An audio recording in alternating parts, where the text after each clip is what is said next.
মসজিদে বসেছিলেন, এমত অবস্থায় একজন আগন্তুক মসজিদে প্রবেশ করলেন, যার শরীরে ধবধবে সাদা পোশাক ছিল এবং যার চুলগুলো প্রচণ্ড রকম কালো ছিল।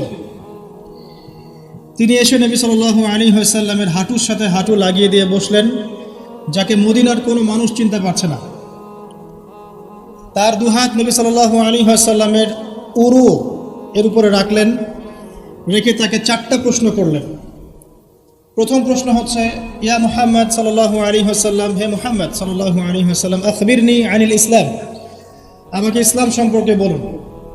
নবী সাল্লাল্লাহু আলাইহি ওয়াসাল্লাম ইসলামের সংজ্ঞা বললেন, ইসলাম হচ্ছে তুমি আল্লাহর সাথে কাউকে শরীক করবে না, শুধুমাত্র আল্লাহর ইবাদত করবে, 5 ওয়াক্ত সালাত কায়েম করবে, নিসাব পরিমাণ সম্পদ হলে যাকাত প্রদান করবে, রমাদান মাসে সওম রাখবে, সামর্থ্য হলে হজ করবে। ইসলাম। তিনি বললেন, সাদাকতা, আপনি সত্য বলেছেন। ওমর রাদিয়াল্লাহু আনহু বলছেন, ফাআজিবনা লাহু ইয়াসআলুহু ওয়া ইউসাদ্দিকুহু, আমরা তার এই স্টেটমেন্টটা শুনে অবাক হলাম যে সে নিজেই প্রশ্ন করছে এবং নিজেই সত্যায়ন করছে। তিনি আবারও প্রশ্ন করলেন, আখবিরনি আনিল ঈমান, হে মুহাম্মদ সাল্লাল্লাহু আলাইহি ওয়াসাল্লাম, আমাকে বলুন ঈমান কাকে বলে।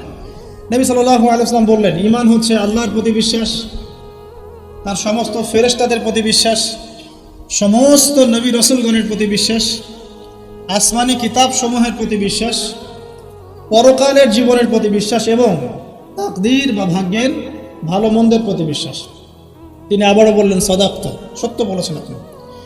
তিনি আবারও প্রশ্ন করলেন, ইয়া মুহাম্মদ সাল্লাল্লাহু আলাইহি ওয়াসাল্লাম, আখবিরনি আনিল ইহসান, আমাকে বলুন ইহসান কাকে বলে। নবী সাল্লাল্লাহু আলাইহি ওয়াসাল্লাম বলছেন, আল ইহসান, ইহসান হচ্ছে আন তা'বুদাল্লাহা কাআন্নাকা তারাহ, ইহসান হচ্ছে তুমি এমনভাবে আল্লাহর ইবাদত করবে যেন তুমি আল্লাহকে দেখতে পাচ্ছ।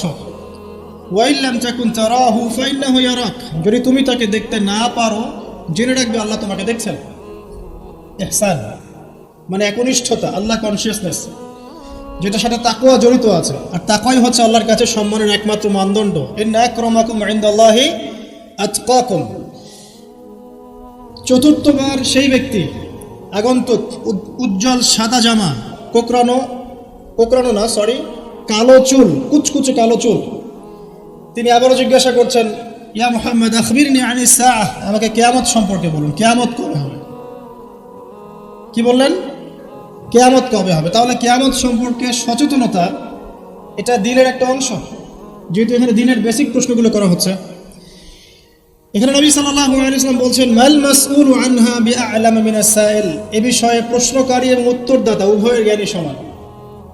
প্রশ্নকারীর চেয়ে উত্তরদাতা বেশি জানে না, মানে এক্স্যাক্টলি কোন ডেটে, কোন সালে, কখন কিয়ামত হবে কেউ বলতে পারে না। কেউ পারবে? এবারে প্রশ্নকারী থেমে যাচ্ছেন না, তিনি আবারও প্রশ্ন করছেন, ফাখবিরনি আন আমারাতিহা, তাহলে আমাকে কিয়ামতের কিছু সাইন্স এবং নিদর্শন বলুন। কিয়ামত কবে হবে এক্স্যাক্টলি আমরা বলতে পারছি না, কিন্তু আমাকে কিছু নিদর্শন বলে দিন। নবী মুহাম্মদ সাল্লাল্লাহু আলাইহি ওয়াসাল্লাম এবার 2টো নিদর্শন বলছেন, মাত্র 2টো। লক্ষণীয় বিষয় হচ্ছে যে নবী সাল্লাল্লাহু আলাইহি ওয়াসাল্লাম সারা জীবনে কিয়ামতের শত শত নিদর্শন বলেছেন, তিনি এই হাদিসে মাত্র 2টো বলেই শেষ করে দিলেন। 2টোর মধ্যে একটা হচ্ছে, ওয়ান তারাল হুফাতাল উরাতাল আলাতা রিয়াশাই ইয়াতাতাওয়ারুনা ফিল বুনিয়ান ওয়া আন তালিদাল আমাতু রাব্বাতুহা। এই 2টা। এক, যখন তুমি দেখবে দাসী তার মনিককে প্রসব করছে, দাসী তার মনিককে জন্ম দিচ্ছে, কিয়ামতের জন্য অপেক্ষা করতে থাকো। এবং 2, যখন দেখবে রাখাল শ্রেণীর নগ্ন পায়ের, নগ্ন দেহের মানুষেরা উঁচু উঁচু অট্টালিকা নির্মাণের প্রতিযোগিতা করছে, ফান্তাযিরিস সাআহ, তখন কিয়ামতের অপেক্ষা করতে থাকো। লক্ষণীয় বিষয়, নবী সাল্লাল্লাহু আলাইহি ওয়াসাল্লাম সারা জীবন শত শত আলামত বলেছেন কিয়ামতের, কিন্তু এখানে মাত্র 2টো। এরপরে এই ব্যক্তি চলে গেলেন। ওমর রাদিয়াল্লাহু আনহু বলেন, ফালাবিসনা মালিয়ান, আমরা খুব নিশ্চুপ হয়ে বসে থাকলাম। এরপরে রাসূল সাল্লাল্লাহু আলাইহি ওয়াসাল্লাম বলছেন, ইয়া ওমর, হে ওমর, আতাদরি মানিস সাইল, তুমি কি জানো এই ব্যক্তি কে ছিল প্রশ্নকারী। ওমর ইবনে খাত্তাব তিনি বলছেন, আল্লাহু ওয়া রাসূলুহু আ'লাম, আল্লাহ এবং তার রাসূল ভালো জানেন, আমরা জানি না।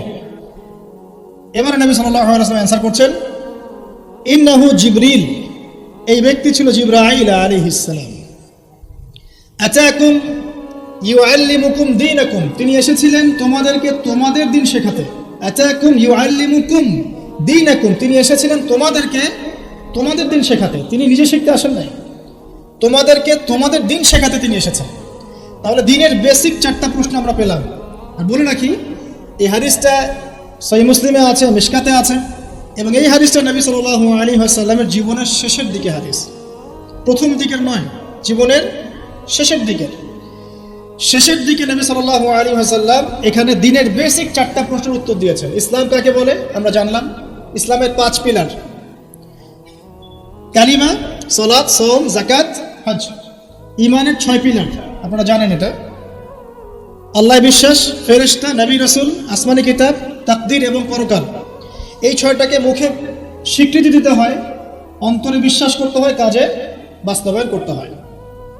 যারা মুরজিয়া তারা মনে করে, মুরজিয়া মানে শৈথিল্যবাদী, তারা মনে করে যে খালি মুখের স্বীকৃতি দিলেই যথেষ্ট, কাজের প্রয়োজন নাই, লা ইলাহা ইল্লাল্লাহ বলেছি এনাফ, আর কিছু লাগবে না। ওদের আকীদা হচ্ছে আমল করলেও হয়, না করলেও হয়, আর ঈমান বাড়েও না কমেও না। তাদের মতে একজন সাধারণ ব্যক্তির ঈমান আবু বকর সিদ্দিক রাদিয়াল্লাহু আনহুর ঈমান সেম, নাউযুবিল্লাহ। অপোজিশনে একটা দল আছে খাওয়ারেজ, যারা মনে করে যে কেউ কবিরা গুনাহ করলেই কাফের, কবিরা গুনাহ করলেই সে হত্যার যোগ্য কাফের হয়ে যায়, এটাও একটা বাতিল আকীদা। মূল বিষয়টা হচ্ছে যে ঈমানের জন্যে স্বীকৃতি এবং এই যে মনের বিশ্বাস, এটা হচ্ছে মূল শেকড়, আর আমল হচ্ছে ফুরু, মানে শাখা প্রশাখা। আমল ভালো হলে আপনার ঈমান বাড়তে থাকবে, পাপের কাজ করতে থাকলে ঈমান কমে যাবে। তারপরে বেসিক একটা প্রশ্ন, ইহসান কাকে বলে? নবীজি উত্তর দিলেন, এমনভাবে আল্লাহর ইবাদত করবে যেন আল্লাহকে তুমি দেখছো। এই চেতনা নিয়ে যারা ইবাদত করতে পারে তারা ইহসানের মধ্যে আছে। এর সাথে কিন্তু তাসাউফ শব্দটা জড়িত আছে, আল্লাহর মারিফতকে বুঝতে পারা।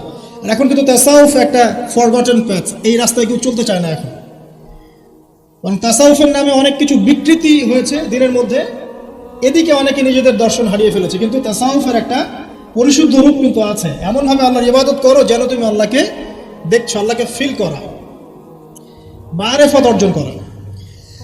আর চতুর্থ প্রশ্ন করেছেন কিয়ামত কবে হবে। জীবনের শেষের দিকে নবী সাল্লাল্লাহু আলাইহি ওয়াসাল্লাম ইসলাম শেখাচ্ছেন, তার মধ্যে কিয়ামত কবে হবে প্রশ্নটাকে তিনি রেখেছেন অত্যন্ত গুরুত্বের সাথে, কারণ তিনি বলছেন আমি জানি না কবে কিয়ামত হবে। প্রশ্নকারী উত্তরদাতার জ্ঞান সমান, আবার প্রশ্ন করা হচ্ছে তাহলে আমাকে জানাই দেন আলামত কি। তার মানে বুঝতে পারলাম যে আমরা যারা 1450 বছর পর হাদিসটা শুনছি, তাদের কিয়ামত সম্পর্কে সচেতন থাকা উচিত কিছুটা। এটা 1450 বছর আগের হাদিস, তখন তারা এগুলো সম্পর্কে সচেতন ছিলেন। সাহাবায়ে রাদিয়াল্লাহু আনহুম আলোচনা করছেন মসজিদে, নবী সাল্লাল্লাহু আলাইহি ওয়াসাল্লাম যাচ্ছেন, জিজ্ঞাসা করছেন কি বিষয়ে কথা বলছো তোমরা? সাহাবীরা বলছেন আমরা কিয়ামত নিয়ে কথা বলছি, আলামাতুস সাআ নিয়ে কথা বলছি। তখন নবীজি সেই বিখ্যাত হাদিসটা বলেছেন যে এই 10টা বিষয়ে সংগঠিত হওয়ার আগ পর্যন্ত কিয়ামত হবে না, মানে 10 major signs of the last day, মানে শেষ দিবসের 10টা বড় বড় সাইন, এগুলো সবচেয়ে মেজর। তার মধ্যে 1 নম্বর দাজ্জালের খুরুজ, ইয়াজুজ আর মাজুজের আগমন, দাব্বাতুল আরদ, ঠিক আছে, 3টা বড় বড় ভূমিকম্প, পূর্বে পশ্চিমে মাঝখানে, ইয়েমেন থেকে আগুন বের হওয়া, ঈসা ইবনে মারইয়ামের আগমন ইত্যাদি। এরকম 10টা মেজর সায়েন্স দেয়া আছে, এটা আলাদা হাদিস। এখানে নবী সাল্লাল্লাহু আলাইহি ওয়াসাল্লাম মেজর সায়েন্স দুটো বলেননি, এটা কিন্তু ওই 10টা মেজর সায়েন্সের চেয়ে কম, মানে ছোট অংশের সায়েন্স। এখানে দুটোর কথা বলা আছে, এক যখন দাসী তার মনিবকে জন্ম দিবে, আরেকটা হচ্ছে সমাজের সবচেয়ে দরিদ্র শ্রেণীর মানুষেরা উঁচু উঁচু অট্টালিকা নির্মাণের প্রতিযোগিতা করবে। এখন আখিরুজ্জামান সম্পর্কে স্টাডি করতে গিয়ে, আপনি যদি স্টাডি করেন, আর আখিরুজ্জামান সম্পর্কে স্টাডি করতে গেলে শুধুমাত্র কোরআন এবং হাদিসের নলেজটা যথেষ্ট নয়, এর সাথে অবশ্যই আপনাকে হিস্ট্রি জানতে হবে, ক্লাসিক্যাল হিস্ট্রি, ওয়ার্ল্ড হিস্ট্রি, পাশাপাশি ওয়ার্ল্ড অ্যাফেয়ার্স বুঝতে হবে, বিশ্বে কোথায় কি হচ্ছে, এবং অর্থনীতি জানতে হবে। এই 3টা জ্ঞান খুব ইম্পর্টেন্ট, নাহলে আমরা হাদিসগুলোকে দিয়ে বর্তমান প্রেক্ষাপটকে মেলাতে পারবো না, ডিল করতে পারবো না। আসেন, এখানে দুটো সাইন বলা হচ্ছে এবং এটাকে গুরুত্ব দেওয়া হচ্ছে। যদি আমরা ধরে নেই যে এখানে 100% প্রশ্ন করা হচ্ছে, তাহলে 25% প্রশ্ন হচ্ছে কিয়ামত সম্পর্কে। তুমি কি বুঝতে পারছি? 4টা প্রশ্ন যদি আমরা ধরি যে 100% ইন টোটাল কনভারসেশন, তাহলে 25% হচ্ছে কিয়ামত সম্পর্কে। তাহলে নিঃসন্দেহে এই বিষয়টা সম্পর্কে সচেতনতা জরুরি। কি জন্য জরুরি? যাতে করে আমরা হতাশ হয়ে বসে থাকি এই জন্যে, বরং আমরা যেন পরিস্থিতি সম্পর্কে সচেতন হয়ে উৎকৃষ্ট কর্মপন্থা বের করতে পারি, এই জন্য জরুরি। নাহলে সাহাবায়ে কেরাম রাদিয়াল্লাহু আনহুমের কি প্রয়োজন ছিল তারা মসজিদে বসে কিয়ামত সম্পর্কে আলোচনা করতেন? দুটো আলামত, এখানে দুটো অনলি। এখান থেকে আমাদের আজকের লেকচারের মূল জায়গা শুরু হচ্ছে। দেখুন, 1 নম্বর যে আলামতটা নবী সাল্লাল্লাহু আলাইহি ওয়াসাল্লাম বলেছেন সেটা হচ্ছে যখন দাসী তার মনিবকে জন্ম দিবে। দাসী কি মনিবকে জন্ম দিতে পারে? দাসী কাকে বলে? দাসী তো বুঝেন। দাসী কি তার মালিককে জন্ম দিতে পারে? ওলামায়ে কেরাম অনেক ব্যাখ্যা করেছেন। সবচেয়ে কমন যে ব্যাখ্যাটা করা হয়েছে সেটা হচ্ছে যে পিতা মাতার সাথে দাস দাসীর মতো আচরণ করা হবে। এটা কিয়ামতের একটা বড় নিদর্শন। এটা ব্যাখ্যা করার জন্য এখন খুব বেশি দূর যেতে হয় না, আপনি পেপার পত্রিকা এবং প্রিন্ট অ্যান্ড ইলেকট্রনিক মিডিয়াগুলো ঘাটলেই দেখতে পাচ্ছেন পিতা মাতার সাথে আজকে কী রকম নির্মম আচরণ করা হচ্ছে। এই তো কয়েকদিন আগে আমরা দেখলাম যে একজন ছেলে নিজের হাতে তার মাকে গুলি করে মেরে ফেলে। আর নিউজ তো সব আসে না, যে কয়েকটা আসে সেগুলোর আলোকে আমরা কিছু ইনফরমেশন পাই, কিন্তু এরকম কত যে ঘটনা এই প্রত্যেক দিন ঘটছে দিনে রাতে দেশের আনাচে কানাচে আমরা কিন্তু জানি না। আমরা কয়েকটা ধর্ষণের খবর পাই, কিন্তু প্রত্যেক দিন যে কত মেয়ে ধর্ষিত হচ্ছে এগুলো খবর তো আমরা পাই না। পিতা মাতার সাথে দাস দাসীর মতো আচরণ করা হবে, এটা একটা ব্যাখ্যা। এখন দেখুন, এই জামানায় এসে সম্পর্কের মূল্যগুলো যেন কমে গেছে। সম্পত্তির জন্য পিতা তার সন্তানকে বের করে দিচ্ছে, ত্যায্য করছে, আবার পুত্র পিতাকে হত্যা করছে, ছেলে মাকে হত্যা করছে, ভাই ভাইকে খুন করছে, বোন বোনে চুলাচুলি করছে, প্রতিবেশী প্রতিবেশী মারামারি কাটাকাটি করছে, নিজের ভাই বোন যুদ্ধে লিপ্ত হচ্ছে সম্পত্তির জন্য। এবং এই প্রতিটা বিষয়ে আলামতের সারা, কিয়ামতের আলামত। একটা উত্তর আগে দিয়ে রাখি, এখানে যে 2টা আলামত বলা হয়েছে এর সাথে ওই 10টা আলামত ব্যতীত, যে আমাদের ওই যে 10টা বড় বড় আলামত, এগুলো ব্যতীত বাকি আলামতের বেশিরভাগই মিলে যায় এবং এটা চেইনের মতো মিলে যায়। এটা বোঝার জন্য আপনার ইন্টেলেকচুয়াল একটা নলেজ দরকার। ইনশাআল্লাহ আল্লাহ পাক সেটা আপনাকে দান করবেন ইনশাআল্লাহ, যদি আপনি ওপেন মাইন্ডেড হন, সংকীর্ণ মনে না হন। দেখুন, সামাজিক মূল্যবোধটা ভেঙে গেছে, আত্মীয়তার সম্পর্কগুলো এখন আগের মতো নাই। ইভেন প্রতিবেশী কে সেটা খোঁজ নেওয়ার প্রয়োজনে মানুষ মনে করে না। সামান্য রিজনে আমরা একে অপরকে খুন করতে দ্বিধা করছি না, ছিনতাই করতে, চুরি করতে, ডাকাতি করতে। মানে সামাজিক সম্পর্ক যেগুলো ছিল, একটা হৃদ্যতা ভালোবাসার বন্ধন, এটা কিন্তু আর নাই। খুব ভালো করে খেয়াল করে দেখেন, সামাজিক হৃদ্যতার বন্ধনটা আগের মতো নাই। এমনকি যারা দিন বোঝে, দিন ইসলাম বোঝে, তাদের মধ্যেও সম্পর্কগুলো দেখেন, তাদের ভিতরেও সম্পর্কের দৈন্যতা আছে। মুখে যতই ঐক্যের কথা বলুক না কেন, ভিতরে দেখবেন হিংসা, বিদ্বেষ, গীবত, তহমত, সমালোচনার অসুস্থ সংস্কৃতি লালন করছে। সম্পর্কের সেই আগের হৃদ্যতা, মাধুর্যগুলো এখন আর পাওয়া যায় না। এখানে বোঝানো হচ্ছে দাসী তার মনিবকে জন্ম দিবে, স্পেশালি পিতা মাতার সাথে দাস দাসীর মতো আচরণ করা হবে। কত বড় বড় ডিগ্রিধারী মানুষের বাবা মা এখন বৃদ্ধাশ্রমে আছেন আপনি জানেন না?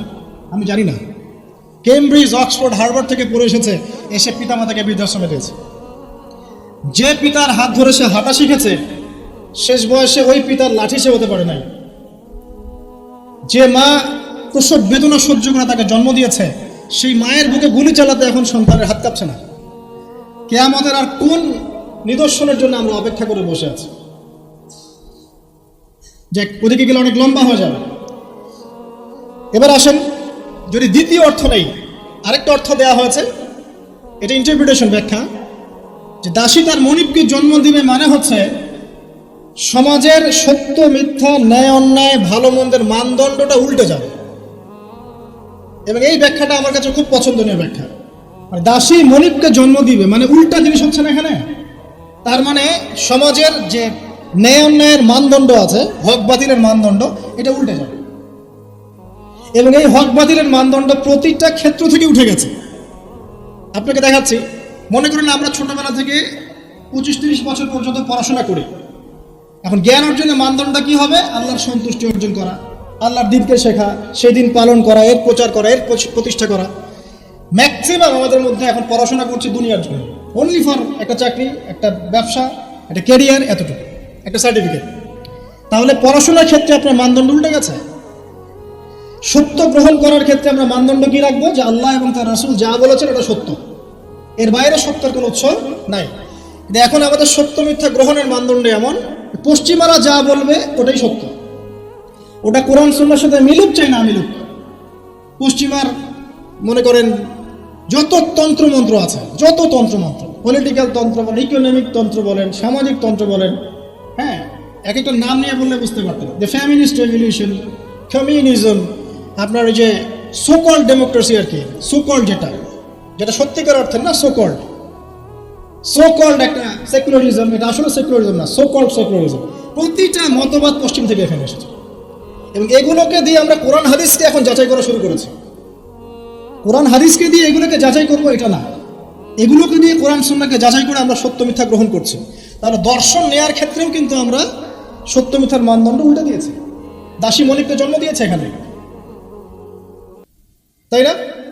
দিন প্রচার ক্ষেত্রে, দিনের ক্ষেত্রে মুসলিম যারা আছে, আমরা আমাদের মধ্যে মানদণ্ড থাকবে এমন যে আমরা উদারপন্থী হব, আমরা দিন নিজেরা পালন করব, সহজ করে দিব, মানুষ পালন করবে, দিনের দাওয়াতি কাজ হবে, প্রসার হবে, ঐক্যবদ্ধ প্ল্যাটফর্ম থাকবে। দেখবেন সব উল্টে গেছে। ব্যক্তি জীবন থেকেই দিন বিদায় নিচ্ছে। বাইরে খালি দেখবেন হয়তো আমার এখানে লেবাসে দাড়ি টুপি আছে, ভিতরে গিয়ে দেখবেন যে আসলে আমার ব্যক্তি জীবনে, অর্থনৈতিক জীবনে, সামাজিক জীবনে ইসলাম নাই, পারিবারিক জীবনে নাই। তো মানদণ্ড উঠে যাচ্ছে। দেখবেন ঐক্যের মানদণ্ডের জায়গায় বিভক্তির মানদণ্ড নিয়েছি। তারপরে অর্থনৈতিক জীবনে যান, এখানে দেখেন মানদণ্ড দেখেন, মানুষ এখন হালাল হারামের জাররা পরিমাণ পরোয়া করে না। অল্প কিছু মানুষ বাদ দিয়ে এই সব কিছুর বাইরে কিছু মানুষ আছে যারা একটু ব্যাকডেটেড, সেকেলে, যারা একটু মৌলবাদী টাইপের, এরা একটু অন্যভাবে চিন্তা করে আর কি। ম্যাক্সিমামই হালাল হারামের কোনো বাছ বিচার নাই, সমানে সুদ খাচ্ছে আর ঘুষ খাচ্ছে, দুর্নীতি করছে, টাকা আত্মসাৎ করছে, মানুষের সম্পদ লুট করে খাচ্ছে, জমি লুট করে খাচ্ছে। এটা যে একটা পাপ, এই বোধটুকু পর্যন্ত গায়েব হয়ে গেছে। আমানত নিয়ে একটা হাদিস পড়ছিলাম গতকাল রাতে, নবী সাল্লাল্লাহু আলাইহি ওয়াসাল্লাম বলছেন এমন যুগ আসবে যে আমানত এই কলিজা থেকে উঠিয়ে নেওয়া হবে, শুধু একটা নোক্তার মতো ফোঁটা বাকি থাকবে। তারপরে আবার সে ব্যক্তি ঘুমাবে, আমানত উঠিয়ে নেওয়া হবে, থাকবে একটা ফোস্কার মতো। ফোস্কার ভিতরে যেমন পানি আর পুষ ছাড়া কিছুই থাকে না, তেমনি আমানতের একটা খালি শেল থাকবে। মানুষ বলবে ওই লোক বড় আমানতদার, কিন্তু ওর মধ্যে জাররা পরিমাণ আমানতদারিতা থাকবে না। তো মানদণ্ড দেখেন, অর্থনৈতিক জীবনে আমাদের মানদণ্ড আর আগের মতো নাই। আমরা এখানে হালাল হারামের পরোয়া খুব কম মানুষই করি। যারা বলে যে সুদ খাওয়া হারাম, ঘুষ খাওয়া হারাম, দুর্নীতি করা হারাম, ইত্যাদি ইত্যাদি, উত্তর দেয় এগুলো ছাড়া আবার এই যুগে চলা যায়? সুদ না খেয়ে আবার এই যুগে চলা যায়? মানে মায়ের সাথে জিনা না করে এই যুগে চলা যায়? মেয়েদেরকে ধর্ষণ না করে এই যুগে চলা যায়? মানে 1 দিরহাম সুদ খেলে 36টা মেয়েকে ধর্ষণ করা হবে, বুখারী হাদিস আছে। আর আল্লাহ পাক কোরআনে কি বলছেন? যে কোরআন মাথায় তুলে আমরা রেখে দেই সুন্দর করে পরিষ্কার করে একদম আলমিরার উপরে, সেখানে আল্লাহ পাক বলছেন সুদ ছেড়ে দাও, যদি না ছাড়ো তাহলে আল্লাহ এবং তার রাসূলের সাথে যুদ্ধের ঘোষণা শুনে রাখো। তো মানুষ এখন বলছে আল্লাহ এবং তার রাসূলের সাথে যুদ্ধ না করে থাকা যায়? এখন অর্থনৈতিক জীবনে সত্য মিথ্যার কোনো মানদণ্ড নাই। টাকা উপার্জনের ক্ষেত্রে আমরা হালাল হারামের জাররা পরিমাণ পরোয়া করছি না। দাড়ি টুপি রেখেও দেখবেন অনেক সময় আমরা এমন কিছু ব্যবসা শুরু করেছি যেখানে ধর্ম অনেক দূরের বিষয়। অনেকে ধরা পড়ছে এখন বিভিন্ন অভিযানের প্রশাসনে, দেখবেন দাড়ি টুপি পাগড়িওয়ালা। তো এরা কি ইসলাম বোঝে না? অন্যরা না হয় বোঝে না, এরাও কি ইসলাম বোঝে না? ধর্মকেও অনেক সময় ব্যবসা বানিয়েছি আমরা, ধর্মকেও অনেক সময় ব্যবসার হাতিয়ার বানিয়েছি আমরা। দেখবেন বহু এমন জায়গা আছে যেখানে ভণ্ডামি হচ্ছে, বেদাতি কাজকর্ম হচ্ছে, কুফরি হচ্ছে, শিরক হচ্ছে, মানুষ লক্ষ লক্ষ টাকা ঢালছে, গরু দিচ্ছে, ছাগল দিচ্ছে, কি করছে না করছে আপনারা আরো ভালো জানেন। তো হালাল হারামের কোনো পরোয়া আমরা ইকোনমিক লাইফে করছি না, আর পলিটিক্যাল লাইফে তো করার প্রশ্নই ওঠে না। আর এখানে এই বিশ্বে, বর্তমান বিশ্বে পলিটিক্স করতে হলে হালাল হারাম নির্ধারণ করবে পশ্চিমারা, ব্যাস, ফুল স্টপ। ওরা যেটা বলবে হালাল হালাল, ওরা যেটা বলবে হারাম হারাম, এর বাইরে কিচ্ছু নাই। আর এখন সারা বিশ্ব যারা শাসন করছে এরা বেশিরভাগই বদ মানুষ, এরা ফাসেক আর জালেম আর কাফের আর মুশরিক, বেশিরভাগই বিশ্ব যারা শাসন করছে তাদের কথা বলছে। যত বড় বড় বৈশ্বিক সংগঠনগুলো তৈরি করেছে এরা বেশিরভাগই বদ শ্রেণীর মানুষ। ভিতর থেকে ইন্টারনালি আমি বলবো দে আর জাস্ট লাইক বিস্ট, জানোয়ারের মতো। কোথায় কার মধ্যে যুদ্ধ বাঁধিয়ে দেওয়া যাবে, যুদ্ধ বাঁধিয়ে দিয়ে অস্ত্র বিক্রি করা যাবে, কোথায় ওই মনিটরিং সিস্টেম দিয়ে মানুষকে ঋণের ফাঁদে ফেলা যাবে, সুদের ফাঁদে ফেলে একটা দেশকে দখল করে ফেলা যাবে, কোথায় এখন শান্তিপূর্ণ একটা মুসলিম কান্ট্রির মধ্যে জঙ্গি ইস্যু তৈরি করা যাবে, জঙ্গি ইস্যু তৈরি করে ওখানকার মানুষদেরকে ম্যাসাকার করা যাবে, সারাদিন এই কূটকৌশল চিন্তা করতে থাকে। বিশ্বের যত বড় বড় শয়তান আছে তারা ওই পশ্চিমা সভ্যতা থাকে এখন। আর ইবলিস তো অনেক আগে দায়িত্ব ছেড়ে দিয়েছে, জানেন? ইবলিস অনেক আগেই দায়িত্ব ছেড়ে দিয়েছে। যখন সে এইরকম চেলাপেলা তৈরি করে ফেলেছে, এখন সে রিল্যাক্সড। আরো সে বসে ওর যে কুরসি আছে সমুদ্রের উপরে, সমুদ্রে ওর কুরসি এবং আরশ আছে, এটা জানেন নাকি? হয়তো জানেন না। সমুদ্রের উপরে ইবলিসের কুরসি আছে, আরশ আছে। ওটা কুরসি না, সম্ভবত আরশই বলা হয়। ইবলিসের সিংহাসন আর কি সমুদ্রের উপরে আছে, এটা হাদিসে এসেছে। ওখানে রিল্যাক্সে বসে থাকে এখন, কারণ তার কাজ তো মানুষই করছে এখন, দরকার নাই তো। এমন এমন ওয়েপেন্স তৈরি করেছে যেটা পৃথিবীতে একবার পড়লেই মানব জাতি ধ্বংস হয়ে যাবে। একটা নিউক্লিয়ার ওয়ার যদি হয় বিশ্বে, তাহলে দেখবেন বিশ্বের প্রায় 500 থেকে 600 কোটি মানুষ না খেয়ে মারা যাবে। এটা ওদেরই রিপোর্ট। এটা লাগিয়ে দেওয়ার জন্য তারা উস্কাচ্ছে। একবার ইউক্রেনকে উস্কায় রাশিয়ার এগেনস্টে, একবার তাইওয়ানকে উস্কাচ্ছে চায়নার এগেনস্টে, একবার একে একবার ওকে। মানে পৃথিবীটাকে আর সুশৃঙ্খল রাখার কোনো উদ্দেশ্য নিয়ে তোদের নাই। আর মুসলিমদেরকে তো মানে এদেরকে তো ডিল করার কোনো প্রশ্নই ওঠে না। মানে মুসলিম যেখানে সেখানেই ডমিনেট করে। তো যারা এই জায়গায় আছে, সত্য মিথ্যা ন্যায় অন্যায়ের চূড়ান্ত মানদণ্ড যে আল্লাহর ওহী, এটা ওদেরকে কে বুঝাবে? সারাদিন আপনি এটা বলতে বলতে মাথা ঠোকরাতে মারাও যদি চান, তারা কি মেনে নিবে? সত্য মিথ্যা ন্যায় অন্যায় হক বাতিলের চূড়ান্ত মানদণ্ড হচ্ছে আল্লাহর ওহী, মানবে? ওই সভ্যতাকে আমরা ফলো করি এবং ওদের সব কিছু আমরা অনুকরণ করছি। দাসী তার মনিবকে অনেক আগেই জন্ম দিয়েছে। ন্যায়ের মানদণ্ড উল্টে গেছে এখন। আর বেশি বলতে যাচ্ছি না, আরেকটা ব্যাখ্যা আসে না, আরেকটা ব্যাখ্যা আছে। সত্যি সত্যি দাসী মনিবকে জন্ম দিতে পারে, সত্যি সত্যি দাসী মনিবকে জন্ম দিতে পারে, যেটা এই 2020 সালে না আসলে, 22 সালে না আসলে আমরা বুঝতে পারতাম না। কিভাবে জন্ম দিতে পারে দেখাচ্ছি। নারী পুরুষের ফ্রি মিক্সিং চলছে সবখানে, যেখানে যাবেন সেখানে নারী পুরুষের ফ্রি মিক্সিং। যত ফ্রি মিক্সিং হয়েছে তত জেনা বেড়েছে, তত বেপরদামি বেড়েছে, তত বেশি রেপ হয়েছে, ধর্ষণ বাড়ছে। এর সাথে আছে পর্নোগ্রাফি, যেটা মানুষকে ভিতর থেকে পশু বানিয়ে দিয়েছে। বাসের মধ্যে একটা মেয়ে যাচ্ছে, 4-5 জন ধরে রেপ করে রেখে দিল। অটোতে একটা মেয়ে যাচ্ছে, একটা বাচ্চা মেয়ে রেপ করে রেখে দিল। এমনকি এমনও নিউজ পাওয়া যাচ্ছে পশু পাখির সাথে মানুষ জেনা লিপ্ত হচ্ছে। একটা ছেলে আর একটা ছেলের সাথে জেনা লিপ্ত হচ্ছে, নাউজুবিল্লাহ। এবং কোনো কোনো ক্ষেত্রে এরকম 2-1টা ঘটনা মাদ্রাসাতেও ঘটছে। মানে পর্নোগ্রাফি দিয়ে সবাইকে পশু বানিয়ে দেওয়া হচ্ছে। খেয়াল করে দেখেন। এরপরে আবার পরকীয়া আছে। যখন এরকম বেপরদামি, ধর্ষণ, ফেমিনিস্ট রেভলিউশন, ফ্রি মিক্সিং বাড়তে আছে, তখন কিন্তু ভালোবাসাটাকে, ভালোবাসা বলে একটা ব্যাপার যে আছে, লাভ, আল্লাহর পক্ষ থেকে যে ভালোবাসা আছে, এই লাভটাকে যৌনতা দিয়ে চেঞ্জ করে দেওয়া হয়েছে। ভালোবাসার চাইতে এখন মানুষ যৌন বিষয়টাকে বেশি গুরুত্ব দেয়। মানে মেয়েকে জাস্ট ভোগ করতে হবে, ভালোবাসা, তার সাথে কোমল থাকা, তার কষ্ট দেয়াগুলোকে একটু হাসি মুখে সহ্য করা, সবর করা, এগুলো কিন্তু নাই দেখেন। এর উপর আবার বাইরের মিডিয়াগুলো আছে এবং পরকীয়া, যেটা মিডিয়াগুলো উস্কায় দিচ্ছে ফিল্মের মধ্য দিয়ে, আপনার সিরিয়ালের মধ্য দিয়ে, যে পরকীয়া একটা ভালো জিনিস, ট্রেন্ড, এক নতুন ফ্যাশন। তখন ঘরে ঘরে আপনি কি মনে করছেন, অলমোস্ট এভরি সিঙ্গেল ফ্যামিলি এখন পরকীয়াতে আসক্ত, জানেন? Almost every single family. অনেক ক্ষেত্রে ইসলামিক পরিবারগুলোর মধ্যে এগুলো ঢুকে গেছে। আর যারা ইসলাম থেকে অনেক দূরে, ওদের কথা কি চিন্তা করতে থাকেন তাহলে? কেউ স্বামী স্ত্রীকে নিয়ে সন্তুষ্ট না, স্ত্রী স্বামীকে নিয়ে সন্তুষ্ট না, ভিতরে ভিতরে ভাঙন চলছে। আর যখন এই ভাঙনগুলো চলতে আছে, তখন মেয়েরা সন্তান জন্ম দেওয়ার ফুরসত পাচ্ছে না। ওদের আবার কেরিয়ার বলে একটা ব্যাপার আছে, কেরিয়ারটা আগে বিল্ড আপ করতে হবে, সন্তান পরে। যখন সন্তান জন্ম দেওয়ার ফুরসত পাচ্ছে না, তখন কি করতে হবে? ওই পশ্চিমাদের মতো, বা এই যে আমাদের এই কর্নারে একটা নতুন ইসরায়েল আছে, এর নাম সিঙ্গাপুর, এই আবার একটা নতুন ইসরায়েল, এই ধরনের কান্ট্রিগুলোর মতো ওখানকার মেয়েরা সন্তান জন্ম দেওয়ার সময় পায় না। ওরা জেনা করার সময় পায়। দেখা যায়, একটা জরিপে দেখা গেছে যে বিয়ের আগে একটা ছেলে প্রায় 20 থেকে 22টা মেয়ের সাথে যৌন সম্পর্ক করে। এটা নাউজুবিল্লাহ বলছেন, বাট আমি আরেকটা হাদিস পড়েছি রিসেন্টলি, যেখানে নবী সাল্লাল্লাহু আলাইহি ওয়াসাল্লাম বলছেন আখিরুজ জামানে একটা ছেলের পিছনে এমন একটা সময় আসবে, যেটা এখন আসে না আলহামদুলিল্লাহ, এমন একটা সময় আসবে যে একটা ছেলের পিছনে 30-40 জন মেয়ে ঘোরাঘুরি করবে শুধু যৌন সম্পর্কের জন্য। এই সময়টা ওরা পার করে এসেছে পশ্চিমবঙ্গে। আচ্ছা, তো যেহেতু সন্তান জন্ম দেওয়ার ফুরসত নাই, ক্যারিয়ার আছে, জেনা ওপেন, জেনা চাইলেই মানুষ করতে পারে, বিয়ে করার প্রয়োজন হয় না, মদ ওপেন, জেনা ওপেন, পতিতালয় ওপেন, সবই ওপেন, এসব কিছু ওপেন করে দিয়ে আমরা কি করি? আমরা অপরাধ দমনের চেষ্টা করি। কি চমৎকার সাইকোলজি আমাদের, বাহবা দিতেই হয়।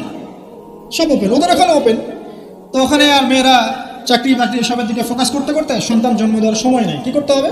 দরিদ্র যে কান্ট্রিগুলো আছে, যেমন ওই যে ইন্দোনেশিয়া, শ্রীলঙ্কা, কোনো ক্ষেত্রে আরও যে আপনার ওই যে আফ্রিকার কিছু কান্ট্রি, নাইজেরিয়া, যে ঘানা, যে মালি, এই টাইপের যে কান্ট্রিগুলো আছে, দরিদ্র, একদম দরিদ্র কান্ট্রি, এদের থেকে মেয়েদেরকে হায়ার করে।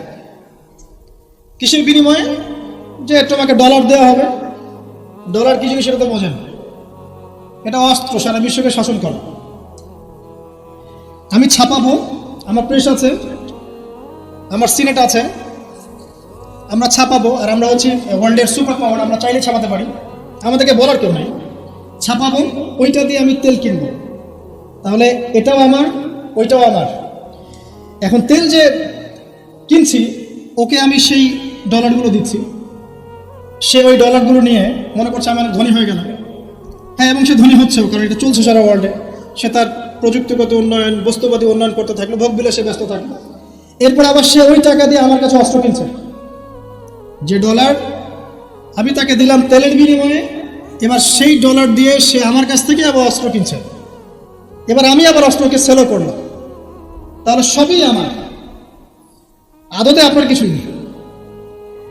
আর ওই অস্ত্র দিয়ে আপনি কি করছেন? ওই অস্ত্র দিয়ে আপনি মুসলিম কান্ট্রিদের মধ্যে গিয়ে মুসলিমদেরকে হত্যা করছেন। আর কোনো ক্ষেত্রে ইনোসেন্ট দুটো কান্ট্রির মধ্যে লড়াই লাগিয়ে দিয়ে আমি অস্ত্র ব্যবসা করছি, কোটি কোটি টাকা, কোটি কোটি ডলার। এই হলো চরিত্র। আমি কখনো বলি নাই যে ওরা ইয়াজুজ আর মাজুজ, আমি শুধু এতটুকু বলেছি যে ওদের মধ্যে ইয়াজুজ আর মাজুজের চরিত্র আছে, সারা দুনিয়া ফাসাদ সৃষ্টি করে বেড়ানো। মূল পয়েন্টে আসেন, ওইসব দরিদ্র কান্ট্রি থেকে মেয়েদেরকে নিয়ে ডলারের বিনিময়ে মেয়েদের গর্ভটা ভাড়া নেওয়া হচ্ছে। 9 মাস এখানে স্পার্ম ইনজেক্ট করা হবে এবং এর ফলে একটা বেবি হবে, এবং এই বেবিকে অনেক ভালো কিছু খাওয়াতে হবে। এই জন্য 9 মাস তাকে খুব ভালো পানি, ভালো খাবার দেওয়া হয়। এরপর যখন মেয়েটা গর্ভ হালাস করে বাচ্চাকে রেখে সে তার কাজ শেষে চলে গেল, ডলারের বিনিময়ে তার গর্ভ ভাড়া নেওয়া হচ্ছে। এবার এই যে বাচ্চাটা জন্ম নিল, এই বাচ্চাটা কার? দাসীর না মনিবের? বলেন, মনিবের। কার এটা? মনিবের। এই যে দাসী মনিবকে জন্ম দিয়ে চলে গেল, এই ব্যাখ্যা আমরা আজকে থেকে 5-10 বছর আগেও বুঝতে পারতাম না। তার মানে কোরআন এবং সুন্নাহ কি কিয়ামত পর্যন্ত থাকবে না? একটা সাইনকে কেন্দ্র করে অনেকগুলো বিষয় বলা সম্ভব হলো। তাই বলছি, এই দুটোর সাথে কিয়ামতের ছোট ছোট আলামতগুলো সবগুলোই মোটামুটি কানেক্টেড। 2 নম্বরে আসেন, নবী সাল্লাল্লাহু আলাইহি ওয়াসাল্লাম বললেন, ওয়া আনতারাল হুফাতাল উরাতাল আলাতা রিয়াশাই ইয়াতাতাওয়ালুনা ফিল বুনিয়ান। যখন তুমি দেখবে, একটা বিশেষণ বলেছেন, সমাজের সবচেয়ে নিম্ন শ্রেণীর রাখাল শ্রেণীর, খালি পায়ের, খালি গায়ের, মানে নগ্ন দেহ, নগ্ন পা, রাখাল শ্রেণীর মানুষ, তারা উঁচু উঁচু অট্টালিকা নির্মাণের প্রতিযোগিতা করবে। বিষয়টা কি স্বাভাবিক? এটাও তো ওইটার মতোই, যে মানদণ্ড উল্টে গেল, দাসী মনিবকে জন্ম দিল, এটাও তো মানদণ্ড উল্টেই মনে হচ্ছে। কিন্তু এটা হবে কিয়ামতের আগে, নবীজি বলেছেন তার পবিত্র জমানে অবশ্যই হবে। এটা যে হয়ে গেছে অলরেডি, এটা বোঝার জন্য কি আমার খুতবা দেওয়ার দরকার আছে? স্পেশালি আমরা যারা এই যে বড় বড় সিটিসগুলোতে থেকে অভ্যস্ত, ঢাকায় থাকি, নিউ ইয়র্কে থাকি, ব্রিটেনে থাকি, মেলবোর্নে থাকি, বড় বড় সিটিসগুলো, দুবাইয়ে থাকি, তাদের কাছে কি এই বিষয়গুলো চোখে স্পষ্ট দেখা যায় না? এমন কোন হিস্ট্রি পড়েন না আপনি, এমন কোন সময় কি গিয়েছিল পৃথিবীর উপর যখন পুরো পৃথিবীর এই হাইলি কনস্ট্রাক্টেড বিল্ডিংসের প্রতিযোগিতা ছিল? একটা সময় ছিল, সেটা হলো আদ এবং সামুদ জাতির সময়, যখন তারা নিজেদের মধ্যে এসব কনস্ট্রাকশন নির্মাণের প্রতিযোগিতা করত। আল্লাহ পাক ওদেরকে ধ্বংস করে দিয়েছে। কিন্তু ওইটা সারা বিশ্বে গ্লোবালি ছিল না, ওই একটা কওমের মধ্যেই সীমাবদ্ধ ছিল। এটা কিভাবে সম্ভব? রাখাল শ্রেণীর মানুষ অট্টালিকা তৈরি করবে? এখানে 3-4টা ব্যাখ্যা হতে পারে। এক, ওই রাখাল শ্রেণীর মানুষের কাছে এমন কিছু ধন সম্পদ করতলগত হবে, ওই যে আমরা বলি হেরিটেজ, মানে কি বলি, গুপ্তধন, এই টাইপের কিছু সম্পদ তারা পাবে রাখাল শ্রেণীর মানুষ, এবং এগুলো দিয়ে তারা উঁচু উঁচু অট্টালিকা নির্মাণের প্রতিযোগিতা করবে। এটা হয়েছে। একসময় যাদের খাবার টাকা ছিল না, পায়ে স্যান্ডেল ছিল না, গায়ে জামা ছিল না, আল্লাহ পাক ব্ল্যাক গোল্ড দিয়ে দিয়েছেন, অয়েল, ব্যাস সেল করো আর অট্টালিকা নির্মাণ করো, সেল করো আর অট্টালিকা নির্মাণ করো। হয়েছে না এটা মিডল ইস্টে, মধ্যপ্রাচ্য, এটা বাস্তব সাক্ষী। 2, হতে পারে ব্যাখ্যা এমন যে এমন কোন অর্থনৈতিক উৎস সারা বিশ্বে চালু করা হবে যার মধ্য দিয়ে নিতান্ত দরিদ্র মানুষেরা অট্টালিকা তৈরি করার সুযোগ পাবে। সেটা কি? সেটা হচ্ছে বর্তমান সভ্যতার রিবা এবং সুদভিত্তিক এই মনিটরি সিস্টেম। এই সুদভিত্তিক মনিটরি সিস্টেম এবং ব্যাংকিং সিস্টেমের মাধ্যমেই সম্ভব রাখালের অট্টালিকা নির্মাণ করা। সে গিয়ে বলবে আমি, আমার জমি আছে বা আমি জমি চাই, আমার ফ্ল্যাট দরকার, এটা দরকার, ওটা দরকার। কি করতে হবে? লোন দিতে হবে। ওকে লোন নাও, 1 কোটি টাকা নাও, তোমাকে 10 বছর সময় দিচ্ছি, 10 বছর পর তোমাকে 1,50,00,000 দিতে হবে। সে মনে করবে হ্যাঁ কোনো সমস্যা নেই, 10 বছর টাইম দেওয়া হয়েছে, একটু না হয় বেশি দিলাম চার্জ, বাট আমি তো আমার স্বপ্ন পূরণ করছি। অথচ সে বুঝতে পারলো না সে মায়ের সাথে জিনা করলো, যে খেলো সেও জিনা করলো, যে খাওয়ালো সেও জিনা করলো, যে সাক্ষী থাকলো সেও করলো, যে লিখে রাখলো সেও করলো। এর ফলশ্রুতিতে এলিট সোসাইটির খুব একটা সমস্যা হয়নি। এই রিবার মূল পরিণতিটা হচ্ছে যে দরিদ্র মানুষরা দিন দিন দারিদ্রতার অতল তলে যেতে থাকবে। খুব এলিট সোসাইটি যারা, ওদের খুব একটা সমস্যা হবে না। এটাই রিবা। যারা রিবাকে ফর্ম করেছে সারা বিশ্বে, ওই সভ্যতার কিন্তু খুব একটা ক্ষতি হচ্ছে না। যাদেরকে ও সুদ খাওয়াচ্ছে, IMF এর থ্রু দিয়ে বলেন, ওয়ার্ল্ড ব্যাংকের থ্রু দিয়ে বলেন, সবাইকে সুদ খাওয়াচ্ছে। ঋণ চাচ্ছ, ঋণ দিব, এইসব শর্তগুলো দেখে ঋণ দিব, তবে আমাকে এত % দিতে হবে, অত % দিতে হবে। এখন এই পার্সেন্টেজের টাকাটা কত টাকা, এই টাকাটা কি আমাদেরকে দিতে হবে না? অতএব এখানে সুদ আমরা খাচ্ছি, খেতে হচ্ছে। সারা ওয়ার্ল্ড এভাবে চলছে। এখন আপনি কি ওয়ার্ল্ডের বাইরে যেতে পারবেন? পারবেন না। তো সারা বিশ্বে এভাবে এই সুদভিত্তিক মনিটরি সিস্টেমের মধ্য দিয়ে দরিদ্র শ্রেণীর মানুষকে উঁচু উঁচু অট্টালিকা নির্মাণের সুযোগ করে দেওয়া হয়েছে। সংক্ষেপে বললাম। আরেকটা ব্যাখ্যা হতে পারে, এবং আমার কাছে এই ব্যাখ্যাটা খুব ভালো লাগে, সেটা হলো দুর্নীতি এবং করাপশনের মধ্য দিয়ে কালো টাকা অর্জন করে সেই টাকা দিয়ে দরিদ্র রাখাল শ্রেণীর মানুষ উঁচু উঁচু অট্টালিকা নির্মাণ করবে। এটা জাজল্যমান প্রমাণ এখনকার যত মুসলিম কান্ট্রি আছে সবগুলো মুসলিম কান্ট্রি করাপশনের মধ্য দিয়ে, কালো টাকার মধ্য দিয়ে, জুলুমের মধ্য দিয়ে, মানুষের টাকা আত্মসাতের মধ্য দিয়ে, সরকারি মাল আত্মসাতের মধ্য দিয়ে কোটি কোটি টাকার মালিক হয়েছে কালো টাকা সব। এবং এটা একটা বড় অংশ পাচারও করা হয়ে গেছে। তো 3টা ব্যাখ্যা মিলাতে পারবেন আপনি কিভাবে একজন রাখাল শ্রেণীর মানুষ উঁচু উঁচু অট্টালিকা নির্মাণ করতে পারে। হয় তার কাছে গুপ্তধন সে প্রাপ্ত হবে আল্লাহর পক্ষ থেকে, অথবা সে সুদভিত্তিক ব্যাংকিং সিস্টেমের মধ্যে দিয়ে এটা করবে, অথবা সে জুলুম এবং করাপশনের মধ্যে দিয়ে এটা করবে। তবে শেষ কথা হচ্ছে, সবকিছু করার পরেও কিয়ামত পর্যন্ত এই হাদিসে জিবরিলে তার নাম রাখালি থেকে যাবে, রাখালি থেকে যাবে, রাখালি থেকে যাবে। আপনি কি বুঝতে পারছেন? সম্মান দেওয়ার মালিককে। যত কিছুই করুক না কেন, কিয়ামত পর্যন্ত এই হাদিসের মধ্যে ওদেরকে এই নামেই ডাকা হবে, ওয়ান তারাল উফাতাল উরাতাল আলাতা রিয়াশাই ইয়াতাতাওয়ালুনা ফিল বুনিয়ান, এভাবেই ডাকা হবে। এই সায়েন্সগুলো নবী সাল্লাল্লাহু আলাইহি ওয়াসাল্লাম বলেছেন। এর পাশাপাশি আর অনেক কথা তিনি বলেছেন।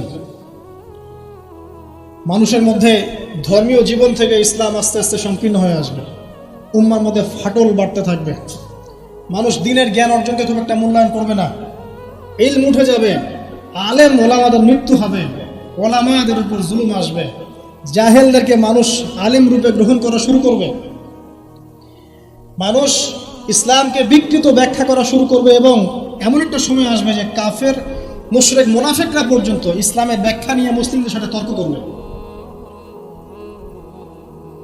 পারিবারিক বন্ধন ভাঙবে, বাবা মা সন্তান সন্ততির পারিবারিক বন্ধন ভাঙবে, প্রচুর জেনা বাড়বে এবং জেনাকে মানুষ হালাল মনে করবে।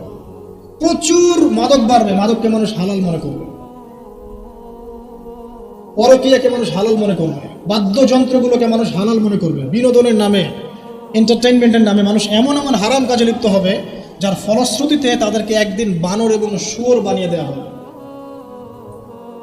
আল্লাহ পাকের দয়া না থাকলে আর পৃথিবীতে যদি অন্য মাখলুক না থাকতো, আল্লাহ পাক আসমান থেকে বৃষ্টি বন্ধ করে দিতেন।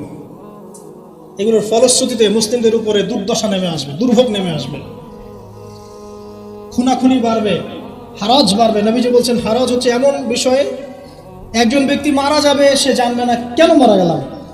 একজন ব্যক্তিকে মেরে ফেলা হবে, যে মারবে সেও বুঝতে পারবে না কেন তাকে মারছি, আর যে মারা যাবে সেও বুঝতে পারবে না কেন আমাকে মারলো।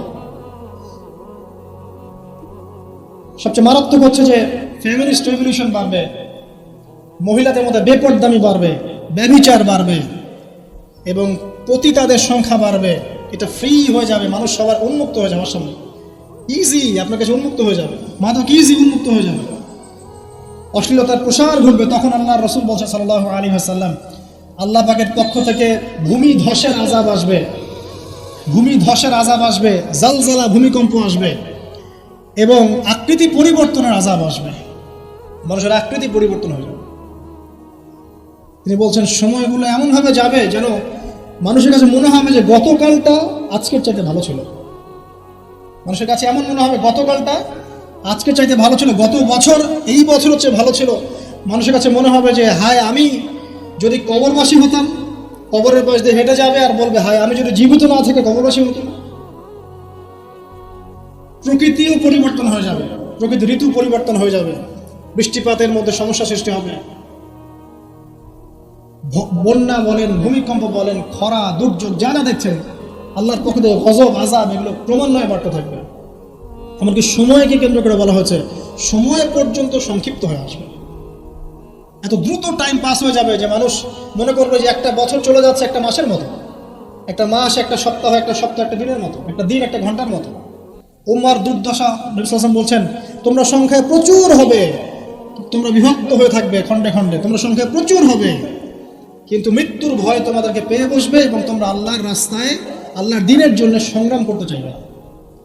এতে করে তোমাদের উপরে বহিঃশত্রুর আক্রমণ চাপিয়ে দেওয়া হবে, জুলুম বাড়বে, মাজলুমের সংখ্যা বাড়তে থাকবে, জালেমকে অবকাশ দেওয়া হবে, জালেমকে ছাড় দেওয়া হবে, জালেমকে ছাড় দেওয়া হবে। সে জুলুম করতে করতে এমন পর্যায়ে নিয়ে যাবে যে মনে হবে যে তারা এই বিশ্বের নতুন ফেরাউন।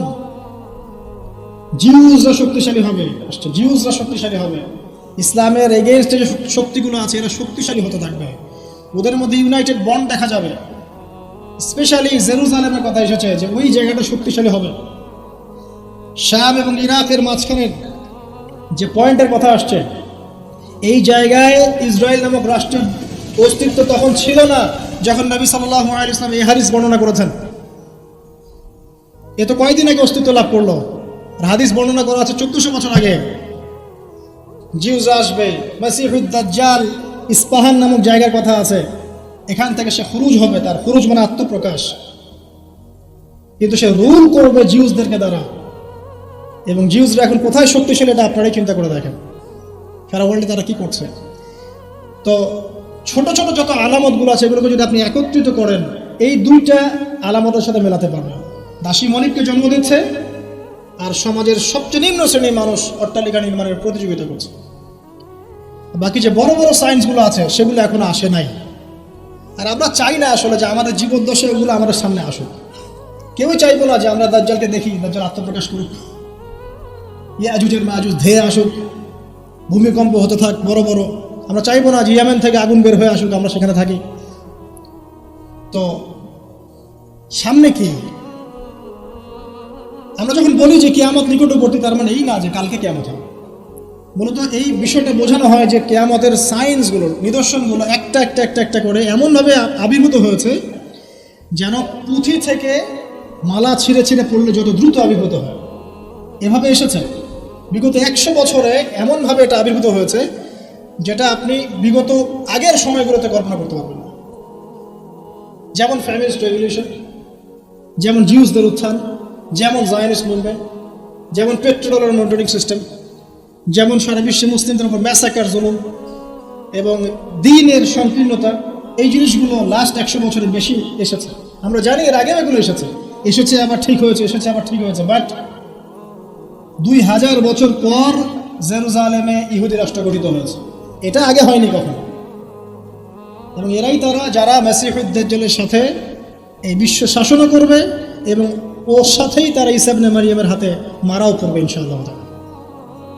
সামনে মালহামা আছে, আর কি আছে?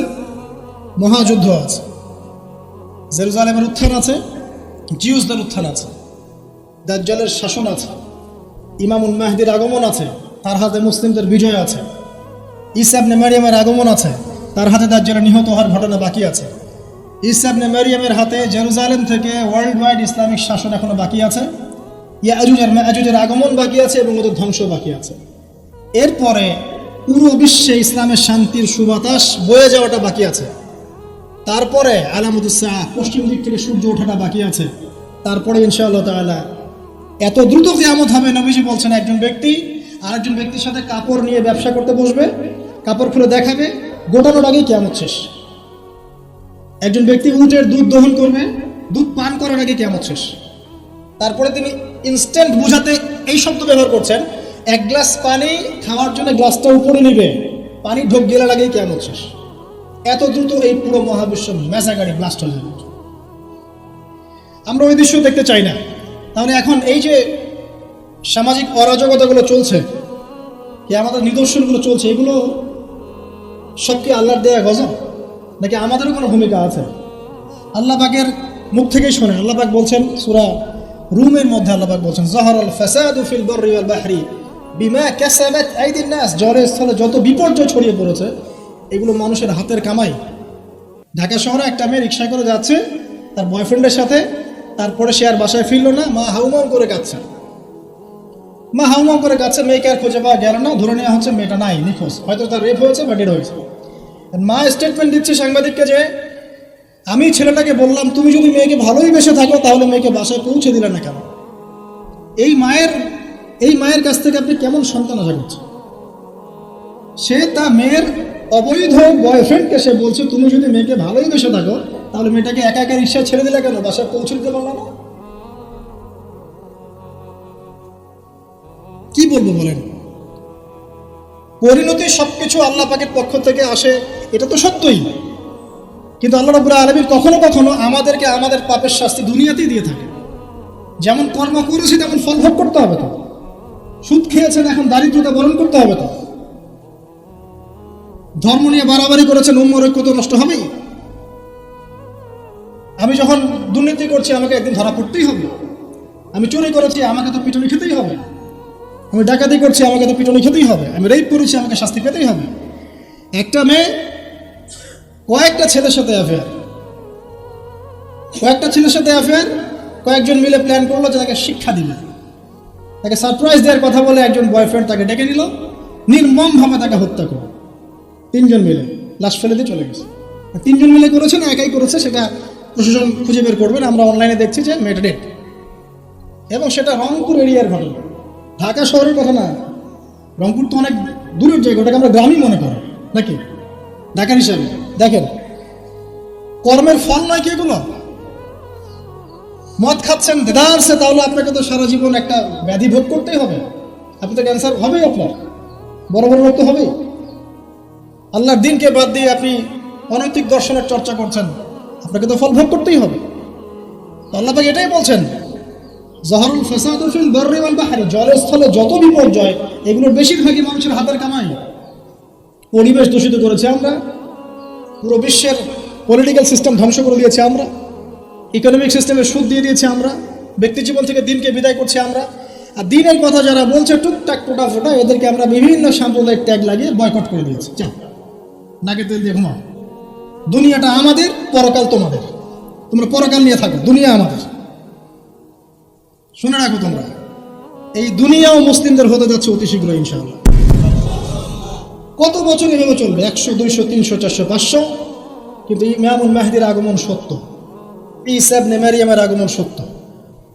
ঈসা ইবনে মারইয়ামের হাতে সারা বিশ্বে সুশাসন কায়েম হবে, এটা ওই রকম সত্য যেমন সূর্য পূর্ব দিক থেকে ওঠে পশ্চিমে ডুবে যায়। আর এখন যা চলছে, সারা ওয়ার্ল্ড ওয়াইড যা চলছে, এটা এমনই মিথ্যা, এমনই মরীচিকার মতো মিথ্যা, যেমন ওই যে ইব্রাহিম আলাইহিস সালাম বলেছিলেন, তুমি যদি রব হয়ে থাকো সূর্যকে পশ্চিম দিক থেকে উদিত করে দেখাও। তোমরা একটা মিথ্যা সানরাইজ দেখাচ্ছ সারা বিশ্বকে, এটা সানরাইজ নয়। সত্যিকারের সানরাইজ দেখাবেন ঈসা ইবনে মারইয়াম আলাইহিস সালাম ইনশাআল্লাহ তাআলা। সামনে এগুলো আছে। এখন এই যে পরিণতিগুলো হচ্ছে, এগুলো আমাদের পাপের ফল। এখন আমাদের কি করণীয় আছে? প্রথমত আমরা আগে নিজেকে নিয়ে ভাবি যে আমরা এসেছি একা, আমরা যাব একা। বিশ্ব বাদ দেন, পলিটিক্স বাদ দেন, অর্থনীতি বাদ দেন, বড় বড় শব্দ বাদ দেন, আগে নিজের কাছে আসে যে আমি নিজে ভাই পৃথিবীতে আসছি একা, আমাকে যাইতে হবে একা। এবং আমি যাব সাদা কাফন পরে কালো কবরে, তাই না? কি কালো নিকশ কালো কবরে আমি সাদা কাফন পরে যাব, তাই না? তাই আমি একটা কথা বলি, শুনেন। যখন অন্ধকার, ঘুটঘুটে অন্ধকার, নিকশ কালো কবরের মধ্যে সাদা কাফন পরে মানুষ যাবে, তখন সাদা সাদা আর কালা কালা গানের আসল মর্ম উপলব্ধি করতে পারবে। মানে ভাই আসেন কেন? যখন সাদা কাফন পরে অন্ধকার, নিকশ কালো অন্ধকার কবরে মানুষ যাবে না, ওই মোমেন্ট যখন মুনকার এবং নাকিরের সাথে দেখা হবে, নাকিরের সাথে মালাকুল মউতের সাথে সাক্ষাৎ হবে, তার আগে লাশ নিয়ে যাবে, আর সে বলবে কোথায় নিয়ে যাচ্ছ আমাকে, কোথায় নিয়ে যাচ্ছ? ভয়ে আটকে উঠবে। মালাকুল মউতের চেহারা দেখেই ভয় আটকে উঠবে। সারা জীবন তো দিনের পরোয়া করে নাই, নামাজ কালামের তো খবর নাই, ইসলামকে 5 পয়সা মূল্যায়ন করে না, এবং ইসলামকে ধ্বংস করার জন্যে, মুসলিম সমাজের মধ্যে অশ্লীলতা ছড়িয়ে দেওয়ার জন্য এই কাজগুলো করে বেড়াচ্ছে। যখন এই অবস্থা তাদের হবে এবং কবরের প্রশ্নগুলো করা হবে এবং হাতুড়ি দিয়ে পিটানো হবে, 70 গজ মাটির নিচে যখন আত্মা যাবে সিজ্জিনে, তখন বুঝে আসবে কোনটা সাদা ছিল আর কোনটা কালা ছিল। মানুষ মুসলিমদের, স্পেশালি যুবকদেরকে, যুবতী, আমাদের ইয়াং টিনেজারদেরকে এমনভাবে ইনফ্লুয়েন্স করা হচ্ছে এগুলো দিয়ে, মনে হচ্ছে পণই আসল জগৎ, মনে হচ্ছে এই মাদকই আসল জগৎ, এই সিগারেটটি আসল, এই গান বাজনা মিউজিকই আসল, এই কনসার্টগুলি আসল। এবং এগুলোতে যেহেতু মজা আছে, একটা লাজ্জাত ফ্লেভার পাওয়া যায় ইনস্ট্যান্ট, এই জন্য যুব সমাজ দ্রুত এর পিছনে দৌড়ানো শুরু করছে। আর একটা যুবকদেরকে যখন আপনি, একটা জাতির যুবকদেরকে মেরুদণ্ড ভেঙে দিবেন, তখন এই জাতি কখনোই আপনার এগেস্টে দাঁড়াতে পারবে না। সুদূর প্রসারী নীল নকশা এটা মুসলিম যুবকদেরকে আল্লাহর দিন থেকে সরিয়ে দেওয়ার জন্য। এদেরকে প্রমোট করার মিডিয়ার অভাব নাই, পত্রিকার অভাব নাই। তাহলে আপনি কি করবেন এখন? প্রথমত আপনি নিজেকে চিন্তা করতে হবে যে আমি মুসলিম, আগে আমাকে বাঁচতে হবে, এবং আমার ছেলে, আমার মেয়ে, এদেরকে আমি অন্তত এই পথ দিব না। যদি এদেরকে পড়ানোর কোনো প্রতিষ্ঠানই না পাই, নিজে প্রতিষ্ঠান করে ওকে পড়াবো ইনশাআল্লাহ। যদি সেটাও না পারি, আমার কাছে একা একা বসে শিখবে ইনশাআল্লাহ, কি সমস্যা? যদিও এটার পক্ষে আমি খুব স্ট্রং মত দিই না, আমাদেরকে চেঞ্জ করতে হবে সিচুয়েশন। যদি দেখেন কোনো অপশনই খোলা নাই, সবখানেই ফিতনা, সবখানেই ফাসাদ, কি করবেন? আপনার ছেলে মেয়েকে তো পড়াতে হবে। আমার ওয়াইফ আমাকে বলছে, আমার বেবিকে আমি কোথাও দিব না। কি করবা তাহলে? আমি 10 বছর পর্যন্ত পড়াবো। সে মাশাআল্লাহ আরবি জানে, উর্দু জানে, ফার্সি জানে, সবই জানে, আমি পড়াবো। বললাম যে এভাবে হবে না, এভাবে হবে না। কতদিন আপনি আটকে রাখবেন সন্তানকে? যখন সে বাইরে যাবে দেখবে জেনা উন্মুক্ত, মেয়েরা উন্মুক্ত, বেপরদামি উন্মুক্ত, পর্ন উন্মুক্ত, সব উন্মুক্ত, মাদক উন্মুক্ত। সৎসঙ্গ না থাকলে, ভালো প্যারেন্টিংস না থাকলে, আপনার ভালো পরিবেশ না থাকলে, ভালো সোসাইটি কমিউনিটি না করতে পারলে, আমি আমাদের সন্তানদেরকে বাঁচাতে পারবো না। ওরা ওদের দেহকে নষ্ট করবে না ঠিকই, কিন্তু ওদের আত্মাটাকে পুড়িয়ে ঝাঁঝরা করে ছেড়ে দিবে, আত্মাটাকে কলুষিত করে শেষ করে দিবে। আর সমাজের এই অসঙ্গতিগুলো যখন চলছে আর আমাদের আত্মা কাঁদে না, আমাদের খারাপ লাগে না, আমাদের পাপবোধ জাগ্রত হয় না, বুঝতে হবে ওই ঈমান আর আমাদের মধ্যে নাই, যে ঈমান থাকলে এই পাপ দেখলে মানুষের খারাপ লাগা সৃষ্টি হয়। একজন আলেম বলেছেন, যখন দেখবেন বাসায় কোরআনের উপর ধুলা পড়ে গেছে, তখন বুঝে নেবেন যে আপনার কলমেও ধুলা পড়েছে। কি করব? নিজে বাঁচার জন্য আগে নিজেকে চিন্তা করতে হবে যে আমি আখিরাতের বান্দা, দুনিয়াতে এসেছি মেহমানের মতো, আল্লাহ কিছু দায়িত্ব কর্তব্য দিয়েছেন, টাইম শেষ হবে, আল্লাহ পাক টান দিয়ে চলে যাবে। কাউকে আল্লাহ পাক এখানে রাখেন নাই, দুনিয়াতে কেউ চিরস্থায়ী হয়নি। যত বড় পরাশক্তি ছিল, ফেরাউন, নমরুদ, হামান, কারুন, কেউ পৃথিবীতে চিরস্থায়ী হয় নাই। আজকের বিশ্বে যারা আছে বড় বড় পরাশক্তি, কেউ পৃথিবীতে চিরস্থায়ী হবে না। এগুলো শুধুমাত্র সময়ের ব্যাপার, মাত্র সময় চলে যাবে, এরাও শেষ, কেউ থাকবে না, না মুমিন না কাফের না মুশরিক, কেউ না। অতএব যারা এসেছে তারা চলে যাবে, এই ফিলিংসটা সবার আগে জরুরি। এই ফিলিংসটা আসলে পরে আমার প্রথম দায়িত্ব হচ্ছে ইলম অর্জন করা, তারপরে লক্ষ্য স্থির করা যে আমার জীবনে তো একটা লক্ষ্য আছে।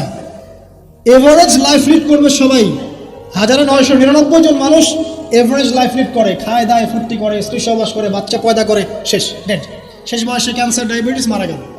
এটাই করতেই কি দুনিয়াতে এসেছি? দিন ইসলাম নিয়ে আমাদের কোনো স্বপ্ন নাই? যারা ইতিহাস পড়ে দেখেন, যারা যুগে যুগে ইসলামের অগ্রগামী ছিলেন, তারা কি আমাদের মতোই এভারেজ মুসলিম ছিলেন, নাকি এক্সট্রা অর্ডিনারি কিছু তারা করতেন? আর আমরা কি আমাদের উম্মার মধ্যে ছোটখাটো বিষয়গুলোকে নিয়েই পড়ে থাকবো? আর কতদিন আমরা এগুলো নিয়ে পড়ে থাকবো? আর কতদিন আমরা একে অপরের গীবত, তহমত, সমালোচনার, হাত বাঁধার, পায়ে পা লাগানো আর আমি এসব নিয়ে পড়ে থাকবো? তাও শান্তি পান, তারপরে আমাদেরকে দিনের জন্য কিছু করতে দেন, যুব সমাজকে করতে দেন, যারা এখন করতে চায় আগ্রহী ওদেরকে কোনো রাস্তা দেখান। লক্ষ্য স্থির করতে হবে এবং কনস্ট্রাকটিভ কাজ করতে হবে। আবেগের বসে হুটহাট কোনো কিছু আসবে, আবেগের বসে দিনই কাজ না, পরিবেশ পরিস্থিতি বুঝে কনস্ট্রাকটিভলি দিনের কাজ করতে হবে, গঠনমূলকভাবে, না শৈথিলতাবাদ আর না কোনো উগ্রপন্থা, না কোনো চরমপন্থা। মাঝামাঝি জায়গায় থেকে হক বাতিলের পার্থক্য বুঝে, পরিবেশ, সমাজ, দেশ, বিশ্বের পরিস্থিতি উপলব্ধি করে যখন যে ইনিশিয়েটিভ নেওয়া প্রয়োজন, সেভাবে কনস্ট্রাকটিভলি উম্মাকে এগিয়ে নিতে হবে। তার প্রথম শুরুটাই হবে জ্ঞান অর্জন দিয়ে। জ্ঞান অর্জন নাই, কিচ্ছু নাই। তারপর হচ্ছে আমল দিয়ে। জ্ঞান আছে, এবার আমল করতে হবে। যারা আমল করে না, প্র্যাকটিসিং মুসলিম না, এদের দ্বারা আল্লাহর উম্মার খেদমত নেবেন না। তাহলে বড় বড় কথা বলতে হবে না, আমল করে দেখাতে হবে। ইকোনমিক লাইফে হালাল হারাম বেঁচে চলতে হবে। পারিবারিক লাইফে নিজের স্ত্রী সন্তানদেরকে ইসলামিক এনভায়রনমেন্টে রাখতে হবে, পরিবেশ তৈরি করতে হবে। আমি যদি আমার পরিবারের মধ্যে দিনকে প্রতিষ্ঠা করতে না পারি, তাহলে কিভাবে আমি আমার উম্মার মধ্যে দিনকে নিয়ে চিন্তা করব, প্রতিষ্ঠা করবো? হ্যাঁ, এটা হতে পারে। ইব্রাহিম আলাইহিস সালামের বাবা ইসলাম কবুল করেন না, এটা হতে পারে। নূহ আলাইহিস সালামের সন্তান ইসলাম কবুল করেন, এমনটা হতে পারে। কিন্তু এগুলো রেয়ার ঘটনা। আর exceptional anything is not an example, একটা কথা আছে যে এক্সেপশনাল কোনো কিছু একটা কনস্ট্যান্ট ফিক্স এক্সাম্পল হতে পারে না। এগুলো ব্যতিক্রমধর্মী কথা, এটাও হতে পারে। কিন্তু আমাদের ইসলামিক প্যারেন্টিং আনতে হবে পরিবারের মধ্যে। আমাদের আগামী প্রজন্মকে নিয়ে স্বপ্ন দেখা শিখতে হবে। আগামী প্রজন্মকে কীভাবে মানুষ করব, কি পড়াবো, ওদেরকে কী খাওয়াবো, কোন এনভায়রনমেন্টে বড় করব। এমনভাবে পরিস্থিতি পরিবর্তন হচ্ছে, খারাপের দিকে যাচ্ছে। কোনো কোনো ক্ষেত্রে আইন শৃঙ্খলা বাহিনীর যে সদস্যরা আছেন, তারা হিমশিম খেয়ে যান যে মানুষ এরকম পাপ করতে পারে। তাদের মাথার উপর দিয়ে যাচ্ছে যে মানুষ এইভাবে পাপ করতে পারে। একটা কথা আমি বলি, এখন এই যুগে মানুষ এমন এমন পাপ করছে, এমন এমন ক্রাইম করছে, যা কোনো চোখ দেখে নাই, কোনো কান শোনে নাই, কোনো অন্তর কল্পনা করতে পারে না। আপনি প্র্যাকটিক্যালি দেখে নেন। এনভায়রনমেন্টটা চেঞ্জ করতে হলে আমাদেরকে পারিবারিকভাবেই চেঞ্জ করতে হবে, সোশ্যালি চেঞ্জ করতে হবে। কমিউনিটি দরকার, যারা ইসলামিক এই ফিলোসফিগুলো লালন করে, তাদের মধ্যে একটা মিউচুয়াল বন্ধন দরকার। হৃদ্যতার ভালোবাসা, ওপেন মাইন্ডেড হওয়া, কনজাস্টেড না হওয়া, সংকীর্ণ মানসিকতা না হওয়া, এবং সাম্প্রদায়িক থটগুলো বাদ দিতে হবে। আমি একাই সঠিক, বাকি সব বাতিল। হ্যাঁ, আমি একাই ইসলামের মধ্যে আছে, বাকি সব খারেজি। মানে খারাজি, মানুষকে খারাজি বলতে বলতে বলতে নিজেই কখন খারাজি হয়ে গেছে তার ঠিক নেই। ও নিজে বাদ দিয়ে বাকি সবই খারাজি। মানে কোনো মিউচুয়াল আন্ডারস্ট্যান্ডিং নাই। যদি বাংলাদেশের কোনো মানুষ সব আলেমদেরকে একটা জায়গায় নিয়ে বসাতে পারে, বসে এক কাপ চা খাওয়াতে পারে, আমার মনে হয় এই কাজের ওসিলা আল্লাহ তাকে জান্নাত দিয়ে দিবেন। এটা এত কঠিন এবং এত বড় একটা কাজ, যদি কেউ করতে পারেন আপনাদের মধ্যে, সব ওলামায়ে কেরামকে এক জায়গায় বসাবেন, বসে এক কাপ চা খাওয়া দেখানো হবে, তারপরে দিনের কথা বলতে আসে, ঐক্যের কথা এবং আল্লাহ রাস্তায় অমুক তমুক পরে বলতে আসে। দেখেন এটা পারেন কিনা।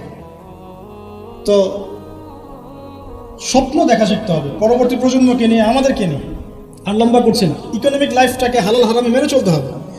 যে যেখানে থাকবো, আমরা যদি গভর্নমেন্ট জব করি, বেসরকারি জব করি, বা কৃষিকাজের ক্ষেত্রে কাজ করি, বিজনেস করি, অনেস্টির পরিচয় দেওয়া দরকার।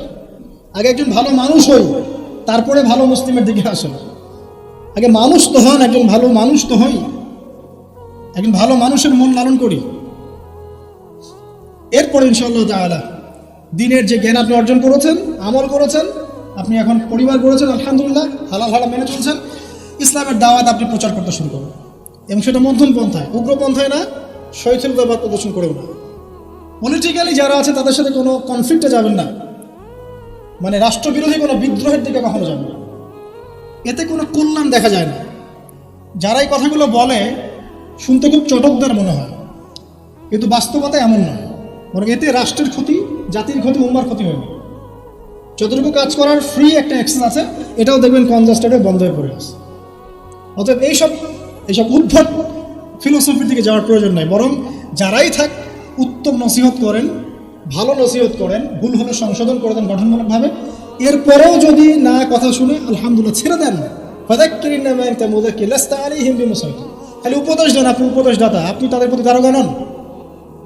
যার যার কর্মফল শেষে ভোগ করবে। আল্লাহ পাক বলছে,